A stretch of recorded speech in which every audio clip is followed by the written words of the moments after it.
You ask Tiger to solve. This deals with linear equations with one unknown. The final result is y equals -3. Let's solve it step by step. Simplify the expression.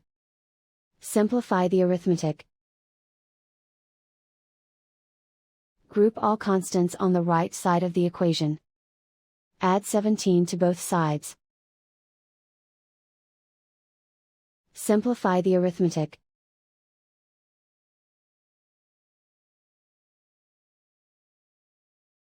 Isolate the y. Divide both sides by 12. Simplify the fraction. Find the greatest common factor of the numerator and denominator. Factor out and cancel the greatest common factor.